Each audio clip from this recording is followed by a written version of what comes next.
లోకాలకు వెళ్లిపోయిన అలనాటి నటీమణి వెండితెర సీతమ్మ అంజలిదేవి అంత్యక్రియలు మరి కాసేపట్లో జరగనున్నాయి. విదేశాల్లోని మనవళ్లు మనవరాళ్ల రాక కోసం 3 రోజులుగా ఆమె భౌతిక కాయాన్ని ప్రైవేటు ఆసుపత్రిలో ఉంచిన కుటుంబ సభ్యులు ఈ ఉదయం అభిమానుల సందర్శనార్థం రాజా అన్నామలైపురంలోని స్వగృహానికి తరలించారు.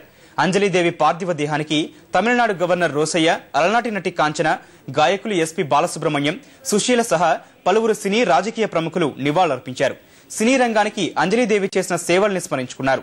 మధ్యాహ్నం 2 గంటల తర్వాత చెన్నై బీసెంట్ నగర్లోని శ్మశాన వాటికలో అంత్యక్రియలు నిర్వహిస్తామని కుటుంబ సభ్యులు తెలిపారు.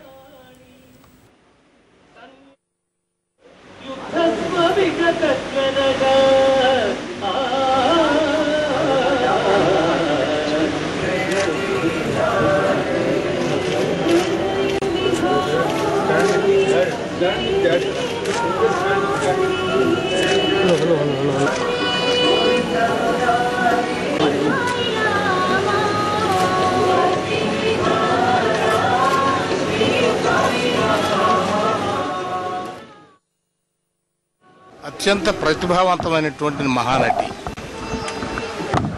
జాతస్య మరణం ధ్రువం. సరే, పుట్టిన ప్రతి ఒక్కరూ ఏదో ఒక రోజు పోతారు, కానీ మరణించిన తర్వాత కూడా చిరకాలం మనందరి మనస్సుల్లో నిలిచిపోయే మహానటి. విభిన్న పాత్రలను అత్యంత సమర్థవంతంగా నటించారు. ఏ పాత్రలో వారు నటిస్తున్నప్పటికీ కూడా ఇది నటన అనిపించేది కాదు, ఆ పాత్రలో జీవించినట్టుగా ఉండేవారు. ప్రతి తరానికి ముందు తరం వాళ్ళు వెళ్లిపోవడం అనేటటువంటిది సహజంగా జరిగింది. ఆవిడ కూడా సంపూర్ణ ఆయుష్కురాలై వెళుతోంది. కానీ నేను వచ్చిన సందర్భంలో నా ముందర ఉన్న వాళ్ళందరూ కూడా అత్యంత ప్రతిభావంతులు. వాళ్ళ ప్రభావం నా మీద చాలా ఉంది. సో అలా వాళ్లతో పెరుగుతూ ఎదుగుతూ ఒక్కొక్కళ్ళు మా చేతులు వదిలిపెట్టి వెళ్తుంటే చాలా బాధేస్తుంది. ఏదో ఒక రోజు అందరికీ తప్పేది కాదు ఇది. కానీ కొంతమంది ప్రతిభావంతులు వెళ్లిపోతే మాత్రం వాళ్ళ వల్ల ఆ వెళ్లిపోయిన తర్వాత వచ్చేటటువంటి నిశ్శబ్దాన్ని భరించడం చాలా కష్టం.